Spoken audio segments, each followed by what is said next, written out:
Good morning children. बच्चों, एक बार मैं फिर से बताना चाहूंगी कि कक्षा 9 की ही तरह कक्षा 10 में भी हिंदी पुस्तक के लिए स्पर्श एवं संचयन ही है। अंतर सिर्फ इतना है कि अब भाग 2 पढ़ना होगा। तो बच्चों, आज हम लोग स्पर्श पुस्तक के गद्य भाग से पाठ डायरी का एक पन्ना पढ़ेंगे। इसके लेखक सीताराम सेकसरिया जी हैं। 1892 में राजस्थान के नवलगढ़ में जन्मे सीताराम सेकसरिया का अधिकांश जीवन कलकत्ता में बीता। व्यापार व्यवसाय से जुड़े सेकसरिया अनेक साहित्यिक, सांस्कृतिक और नारी शिक्षण संस्थाओं के प्रेरक, संस्थापक, संचालक रहे। महात्मा गांधी के आह्वान पर स्वतंत्रता आंदोलन में बढ़ चढ़कर हिस्सेदारी की। गुरुदेव रविन्द्रनाथ ठाकुर, महात्मा गांधी, नेताजी सुभाष चंद्र बोस के करीबी रहे। सत्याग्रह आंदोलन के दौरान जेल यात्रा भी की। कुछ साल तक आजाद हिंद फौज के मंत्री भी रहे। भारत सरकार ने उन्हें 1962 में पद्मश्री सम्मान से सम्मानित भी किया। बच्चों, प्रस्तुत पाठ सीताराम सेकसरिया द्वारा डायरी शैली में लिखित है। सीताराम सेकसरिया द्वारा लिखित इस डायरी में 26 जनवरी 1931 को कलकत्ता में समाज के सभी वर्गों द्वारा मनाए गए स्वतंत्रता दिवस का वर्णन किया गया है। अंग्रेजों से देश को मुक्ति दिलाने के लिए महात्मा गांधी ने सत्याग्रह आंदोलन छेड़ा था। इस आंदोलन ने जनता में आजादी की अलख जगाई। देश भर से ऐसे लाखों लोग सामने आए जो इस महासंग्राम में अपना सर्वस्व निछावर करने को तत्पर थे। 26 जनवरी 1930 को गुलाम भारत में पहली बार स्वतंत्रता दिवस मनाया गया था। यह सिलसिला आगे भी जारी रहा। आजादी के 2.5 साल बाद 1950 में यही दिन हमारे अपने गणतंत्र के लागू होने का दिन भी बना। प्रस्तुत पाठ के लेखक सीताराम सेकसरिया आजादी की कामना करने वाले उन्हीं अनंत लोगों में से एक थे। वह दिन प्रतिदिन जो भी देखते, सुनते और महसूस करते थे, उसे अपनी निजी डायरी में दर्ज कर लेते थे। यह क्रम कई वर्षों तक चला।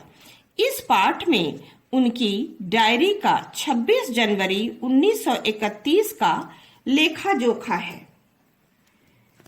26 जनवरी 1930 को संपूर्ण भारत में जो स्वतंत्रता दिवस मनाया गया था, 26 जनवरी 1931 को इसी की पुनरावृत्ति हो रही थी। कलकत्ता में इसका विशेष महत्व था और लोगों को बता दिया गया था कि इसका संपूर्ण प्रबंध उन्हें ही करना है। इसे इतने भव्य रूप से मनाया जा रहा था कि केवल प्रचार में ही 2000 रुपये खर्च किए गए थे। बड़ा बाजार स्थित सभी मकानों पर राष्ट्रीय ध्वज फहरा रहा था। कई मकान तो ऐसे थे जिन्हें देखकर लग रहा था जैसे देश को स्वतंत्रता प्राप्त हो गई हो। उधर पुलिस ने भी पूरा प्रबंध किया हुआ था। शहर के प्रत्येक मोड़ पर गोरखे और सार्जेंट तैनात किए गए थे। ट्रैफिक पुलिस को भी घुड़सवार पुलिस के साथ इसी काम पर लगा दिया गया था। मुख्य सभा शाम के समय मॉन्यूमेंट के नीचे होनी प्रस्तावित थी। इस स्थान को सुबह से ही पुलिस ने घेर लिया था। इसके बाद भी कई स्थानों पर राष्ट्रीय ध्वज फहराया गया था। श्रद्धानंद पार्क में जब बंगाल प्रांत के विद्यार्थी संघ के मंत्री अविनाश बाबू ने झंडा फहराया तो उनको पकड़ लिया गया था तथा दूसरे लोगों को मार पीट कर वहां से हटा दिया गया। इसी प्रकार तारा सुंदरी पार्क स्थित बड़ा बाजार कांग्रेस कमेटी के युद्ध मंत्री हरिश्चंद्र सिंह झंडा फहराने गए तो उन्हें भीतर नहीं जाने दिया गया और वहां काफी मारपीट भी हुई, जिसमें 2-4 आदमियों के सिर फट गए। उधर गुजराती सेविका संघ की ओर से जुलूस निकाला गया, जिसमें शामिल होने वाली लड़कियों को पुलिस द्वारा गिरफ्तार कर लिया गया। बच्चों, अब जुलूस निकालना था तो उस क्रम में भी भारतीयों को अनेक संघर्ष करने पड़े। 11 बजे मारवाड़ी बालिका विद्यालय की लड़कियों ने अपने विद्यालय में झंडा फहराया। उन्हें उत्सव का महत्व समझाया गया। इसी बीच फोटो आदि भी खींचे जा रहे थे। दोपहर 2-3 बजे कई आदमियों को पकड़ लिया गया, जिसमें मुख्य रूप से पूर्णोदास और पुरुषोत्तम राय आदि उल्लेखनीय थे। पूर्णोदास पर सुभाष बाबू के जुलूस का भार था। स्त्री समाज जगह जगह से अपना जुलूस निकालने की कोशिश में लगा हुआ था। 1 बजे से ही मैदान में हजारों लोगों की भीड़ टोलियों में आने लगी। कानून भंग का काम शुरू होने के बाद से आज तक इस मैदान में ऐसी सभा नहीं हुई थी। पुलिस कमिश्नर का नोटिस निकल चुका था कि सभा नहीं की जा सकती और लोग ऐसा करने वाले थे। उन्हें पुलिस इंस्पेक्टरों द्वारा नोटिस दिए जा चुके थे कि यदि सभा में भाग लिया तो दोषी माने जाएंगे। इसके बावजूद काउंसिल की ओर से निकले नोटिस में 4:24 पर झंडा फहराए जाने तथा स्वतंत्रता की प्रतिज्ञा पढ़ी जाने की बात कही गई थी।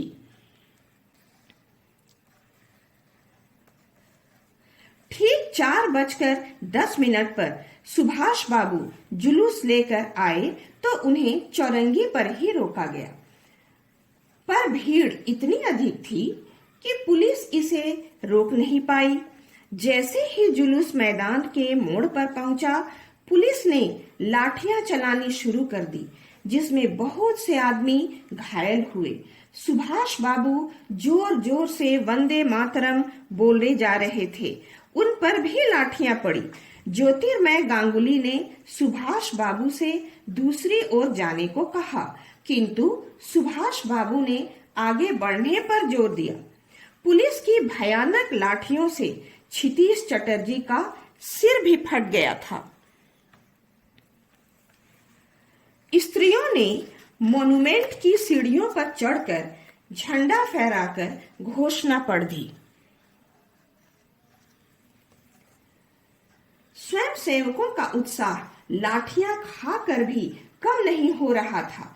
इसी बीच सुभाष बाबू को पकड़कर लॉकअप में भेज दिया गया। स्त्रियों का जुलूस भी निकला और पुलिस का लाठीचार्ज भी हुआ, जिसमें अनेक लोग घायल हुए। धर्मतल्ले के मोड़ पर आकर जुलूस टूट गया और 50-60 स्त्रियां वहीं पर बैठ गई, जिन्हें पुलिस ने लाल बाजार भेज दिया। इसके बाद विमल प्रतिभा के नेतृत्व में जुलूस आगे बढ़ा तो उन्हें भी लाल बाजार भेज दिया गया। वृजलाल गोयनका वंदे मातरम बोलते हुए मॉन्यूमेंट की ओर भागा, किंतु पुलिस सावधान थी और उसने उसे पकड़कर कुछ दूर ले जाकर छोड़ दिया। इसके बाद वह स्त्रियों के जुलूस में घुस गया और वहां से 200 लोगों का जुलूस लेकर लाल बाजार गया, जहां उन्हें गिरफ्तार कर लिया गया। यहीं पर मदालसा को भी पकड़ लिया गया और उसी से मालूम हुआ कि उसे थाने में पीटा भी गया था। बच्चों, इस संघर्ष में कुल मिलाकर 105 महिलाएं पकड़ी गई थी, जिन्हें रात 9 बजे छोड़ दिया गया। कलकत्ता में पहली बार इतनी बड़ी संख्या में महिलाओं की गिरफ्तारी हुई थी। कांग्रेस के कार्यालय से फोन द्वारा सूचना मिली कि वहां अनेक घायल पहुंचे हैं। इस पर लेखक जानकी देवी के साथ वहां पहुंचा। डॉक्टर दास गुप्ता घायलों की देखरेख करने के साथ साथ उनके फोटो भी उतरवा रहे थे।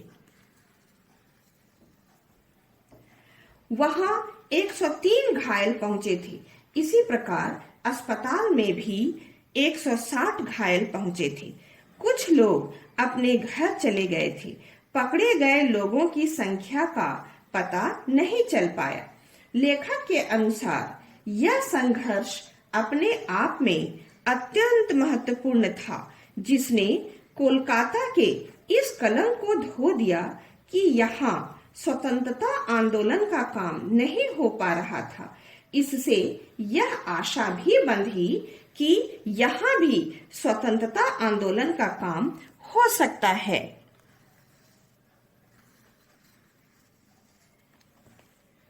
इस प्रकार बच्चों, यह पाठ हमें अपनी क्रांतिकारियों की याद दिलाता है। साथ ही पाठ यह भी बताता है कि एक संगठित समाज यदि किसी भी कार्य के लिए दृढ़ संकल्प होकर कार्य करे तो ऐसा कोई कार्य नहीं जो ना हो सके।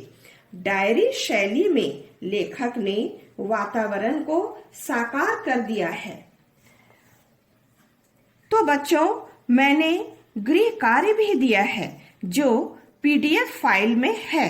उसे स्पर्श की कॉपी में कर लेना। Thank you.